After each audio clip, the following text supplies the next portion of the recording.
How it is affecting us. Climate change is and will continue to harm all of us unless governments take action, but its effects are likely to be much more pronounced for certain communities and groups, as well as those who are generally already disadvantaged and subject to discrimination.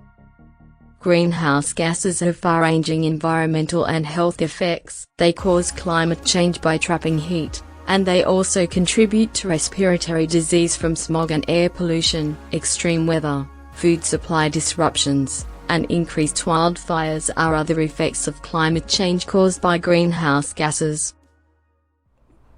Carbon footprint raise हो रहा है industrialise Nations की वजह से, और उसका impact उन लोगों पे आ रहा है जो अभी इंडस्ट्रियलाइज नहीं है, या अंडर डेवलप कंट्रीज़ हैं, या अंडर डेवलप सोसाइटीज़ हैं. अब उसको बड़े हम और उसकी डिटेल में जाते हैं तो आप देखें कि जो पुअर सोसाइटीज़ हैं उसमें सबसे पहले जो इंडिविजुअल की हेल्थ है वो कॉम्प्रोमाइज़ है, एनीमिक है, उनकी अपनी जो इम्यूनिटी है वो कॉम्प्रोमाइज्ड है, और उसका नतीजे में उनकी जो ईटिंग हैबिट्स हैं वो भी इसी तरह की हैं, क्योंकि उनके पास पैसे नहीं हैं, रिसोर्सेज नहीं हैं, एजुकेशन नहीं है, शेल्टर नहीं है. तो ये सारी चीज़ों का इम्पैक्ट उनकी अपनी एक वेल बीइंग पे पड़ता है. और इसको अगर हम ये देखें कि जब जिस तरह फ्लडिंग हो गई या कोई और तूफ़ान और बारिश आई या कोई और इस तरह की जो है कैटास्ट्रॉफिक सिचुएशन बन गई, तो उसमें सबसे ज़्यादा हैज़र्ड उन लोगों के लिए हैं जो इल हेल्थ हैं. और ये बड़ा इंटरेस्टिंग फैक्टर है. इसका मतलब है कि कुछ लोग हैं जो हेल्दी भी हैं, उनके पास इंडस्ट्री भी है, उनके पास पैसा भी है, वो अपने एक्शंस की वजह से ग्लोबल वार्मिंग रेज़ कर रहे हैं, और उसकी रिएक्शन में जो फॉल्ट है वो फॉल्ट उन लोगों का निकलता है जो गरीब लोग हैं, पॉवर्टी के साइकिल में हैं, और उनकी जो जानों को ख़तरा होगा और उससे नुकसान होगा. सो ये एक बड़ी इंटरेस्टिंग कैलकुलेशन है कि ये ग्रॉसली इम्पैक्ट कौन से एरियाज़ को ज़्यादा कर रहा है. What we have done about it. अच्छा, अब हम इसको फोकस करते हैं पाकिस्तान पे, फिर इंटरनेशनली भी आपसे शेयर करेंगे कि जो ऑर्गेनाइजेशन इसके लिए काम कर रही हैं. सबसे पहले हमारी मिनिस्ट्री ऑफ क्लाइमेट चेंज है जो इस पे काम कर रही है, और उसके ऊपर पूरी एक NDC साइन हुए हैं, और फॉरेस्ट प्रोग्राम है, और उसके अलावा बाकी चीज़ें हैं जो रिडक्शन ऑफ इमिशंस के ऊपर फोकस्ड हैं. सो मिटिगेट करने के लिए या ऑफसेट करने के लिए जो एजेंडा है, इसको हम कहते हैं डीकार्बनाइजेशन ऑफ द इंडस्ट्री या decarbonization in general for the carbon footprint. So इसके लिए कुछ ऑर्गेनाइजेशंस हैं जो गवर्नमेंट लेवल पे काम कर रही हैं, जिनमें MOCC is the primary contact in Pakistan. उसके बाद कुछ इंडिपेंडेंट नॉन गवर्नमेंट ऑर्गेनाइजेशंस हैं, जिसमें पाकिस्तान एनवायरनमेंट ट्रस्ट है जो इस वक्त बहुत ज़्यादा काम कर रहा है. ये बेसिकली टेक्सटाइल सेक्टर और इंडस्ट्री सेक्टर को रिप्रेजेंट कर रहा है, और इसमें वो डिफरेंट प्लेजेस कर रहे हैं नेट ज़ीरो के लिए, और डिफरेंट एक्टिविटीज़ कर रहे हैं जिसमें कैपेसिटी बिल्डिंग भी है, जिसमें अवेयरनेस भी है, और जिसमें इंटरनेशनल फ्रंट्स पे एडवोकेसी भी है. सो ये प्लेटफॉर्म अभी यूज़ हो रहे हैं. उसके अलावा जो छोटी ऑर्गेनाइजेशंस हैं और जो इंडस्ट्रियल ऑर्गेनाइजेशंस हैं वो भी इसको देखती हैं, लेकिन पाकिस्तान में अभी इसकी बहुत ज़्यादा ज़रूरत है. वो हम इसके वीडियो के एंड में हम देखेंगे कि हमें क्या क्या चीज़ें कमिट करनी है और क्या क्या एक्टिविटीज़ हमें सूट करती हैं कि जिस डायरेक्शन में हम इसको आगे ले के चलें और हम इसकी मिटिगेशन में और ऑफसेट करने में हमें हेल्पफुल हों.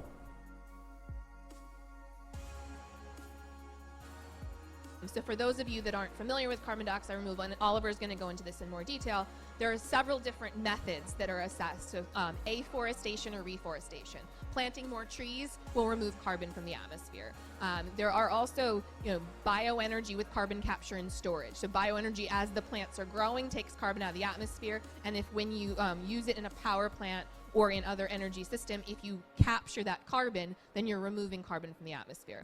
Or things like direct air carbon capture and storage, which take carbon dioxide directly out of the atmosphere and store it. So those are different methods. They all have different costs and availability, different use now. So afforestation and reforestation we see today. And so those assumptions influence the amount of carbon dioxide removal and the amount of net negative carbon dioxide emissions in these pathways. There are about 3 trillion trees on Earth, which is only half as many as 12,000 years ago. At the start of human civilization, people cut down an estimated 15 billion trees each year. Trees can provide firewood and fruit for people. In cities, they can offer shade and recreational spaces, but trees should not be planted where they didn't grow before, such as in native grasslands or savannas. Humans need to reduce their carbon dioxide and other greenhouse gas emissions quickly by transitioning to renewable energy sources, like solar and wind. People should also reduce the amount they drive and fly. Fortunately, there are many options. Let's say the average tree takes up 50 pounds of carbon dioxide a year. If a person planted a tree every year for 20 years and each one survived, which is highly unlikely, those 20 trees would take up about 1,000 pounds, or half a ton, of carbon dioxide per year.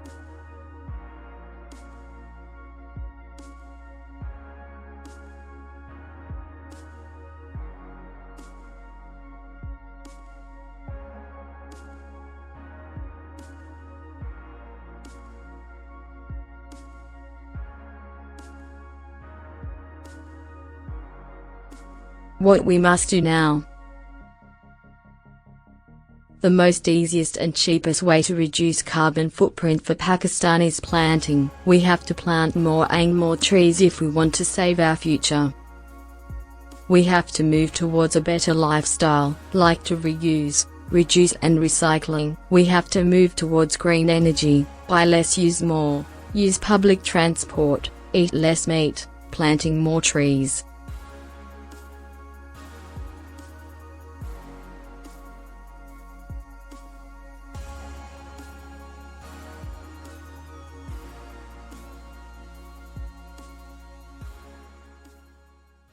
जो आखिरी part है जिसमें हमने देखना है कि हम क्या कुछ कर सकते हैं, उसमें सबसे इम्पोर्टेंट काम है एजुकेशन। और उसके बाद हम एक टर्म यूज़ करते हैं रिड्यूस, रीयूज़, रिसाइकल और अपसाइकल। ये 4 टर्म्स हैं जो इसके बाद आपकी आ गई सोलर एनर्जी, जिसका अभी भी रोल 1% है पूरी दुनिया में, क्योंकि कुछ एरियाज़ ऐसे हैं जहाँ पे सनशाइन नहीं है, कुछ एरियाज़ ऐसे हैं जहाँ पे सनशाइन है। सो इनका रोल इंक्रीज़ हो जाएगा, 10, 20, 15, 20, 25% तक जा सकता है, लेकिन this is not the total solution. इसी तरह विंड टर्बाइन है और इसके अलावा बाकी बायोफ्यूल्स और बाकी चीज़ें जो इस्टेब्लिश हो रही हैं, बायोगैस है जो इस्टेब्लिश कर रहे हैं, जो जिसका एक मोमेंटम इस्टेब्लिश हो रहा है। सो अगर कोई इंसान या कोई इदारा इसको इस तरह देखता है कि मैंने सोलर एनर्जी लगा दिया, तो that is not the solution, this is only the part of the solution. So हम इसको इस तरह देखेंगे कि आपने ऑफसेट करना है। ऑफसेट किस तरह करना है? इंटरनेशनली इसके बहुत सारे, अब आपको पता है कि कंज्यूमर के ऊपर बहुत ज़्यादा एक बर्डन आ गया जो अवेयरनेस के साथ। तो कंज्यूमर ने क्या किया कि फॉर एग्जांपल एयरलाइन ने एक टिकट लेनी है, तो वो टिकट की ग्रीन माइल्स हैं, वो स्लाइटली एक्सपेंसिव है, और वो एक्सपेंसिव टिकट को इसलिए परचेज़ करेगा कि वो एयरलाइन एक कंट्रीब्यूशन देगी जो उसको जितना कार्बन फुटप्रिंट है उसको ऑफसेट करने के लिए हेल्प आउट होगा। और इसमें एक जिस तरह चैरिटीज़ हैं, ट्री फॉर ऑल के नाम से डच चैरिटी है, वो क्या कहेगी कि आपसे पैसे लेगी और उसको एक जगह अफ्रीका में या किसी भी ऐसे एरिया में फॉरेस्ट लगा देगी, और उसकी जो एब्जॉर्प्शन है वो आपको एक मिटिगेशन रिपोर्ट भेज देगी कि ये इतना आपने कार्बन फुटप्रिंट ऑफसेट कर दिया, या इतने एमिशंस आपने इन केजीज हमने ऑफसेट कर दिए। सो इस तरह के काफ़ी सारे इदारे इस्टेब्लिश हो रहे हैं, और यही फोकस है कि ये पाकिस्तान में भी इस तरह के इदारे हों। तो इसका सबसे जो एक ग्रॉसली अगर हम इसको देखते हैं, तो हमें सबसे पहले तो कैलकुलेट करना है कि एक इंडिविजुअल का